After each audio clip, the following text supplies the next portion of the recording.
Alors j'ai lancé le projet, Open Food Facts en 2012, c'était à l'époque je fais toujours un site, de cuisine et il y a 6 ans, on m'a dit que j'étais complice de l'épidémie mondiale, de diabète et d'obésité parce que j'avais trop de recettes sucrées et moi ça m'a un peu estomaqué quand j'ai entendu ça. Pour moi, les problèmes, de sucre et de gras et cetera, c'était surtout, les produits emballés alimentaires, les chips, les sodas et cetera et pas tellement, la tarte aux pommes de la grand-mère et donc du coup, j'ai cherché les données et à l'époque, j'ai pas trouvé grand-chose. C'est-à-dire qu'il y avait quelques bases, de données sur les produits alimentaires, mais elles étaient toutes privées. C'est-à-dire qu'on ne pouvait pas y accéder, vraiment, on ne pouvait pas télécharger l'ensemble des données et c'est là que je me suis dit que ça serait intéressant de faire une sorte, pas de Wikipédia des produits alimentaires. Donc une grosse base de données, collaborative. Donc c'est une base qui est renseignée, par, des milliers de personnes, des contributeurs qui utilisent notre application mobile pour, scanner les codes barres des aliments, prendre en photo les listes des ingrédients, des tableaux nutritionnels, et cetera et tout ça, ça va dans notre base et puis ensuite il y a d'autres personnes ou les mêmes qui saisissent les informations, de manière structurée pour qu'elles puissent être, décryptées, analysées, recherchées et cetera. Au début, bien sûr, j'ai commencé à mettre les listes d'ingrédients, les tableaux nutritionnels et cetera.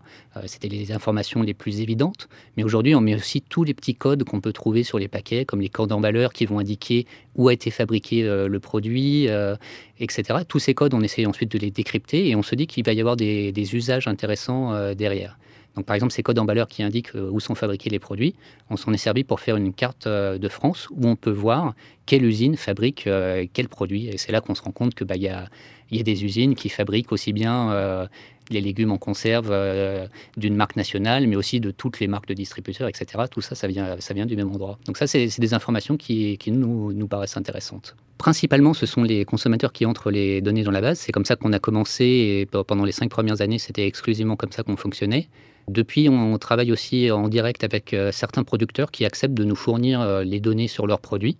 Donc, par exemple, Fleury Michon, les magasins U nous envoient des fichiers qui contiennent des informations sur leurs produits et des photos et on les met directement dans la base Open Food Facts. Ça permet d'avoir des données qui sont, à jour et d'avoir des données plus complètes. Donc nous, on encourage bien sûr tous les producteurs à être transparents et à nous transmettre, les informations sur leurs produits. La base Open Food Facts augmente, ses utilisations augmentent aussi, on n'en a pas parlé, mais c'est une base en open data, c'est-à-dire que ce sont des données ouvertes, c'est-à-dire que tout le monde peut télécharger la base et la réutiliser.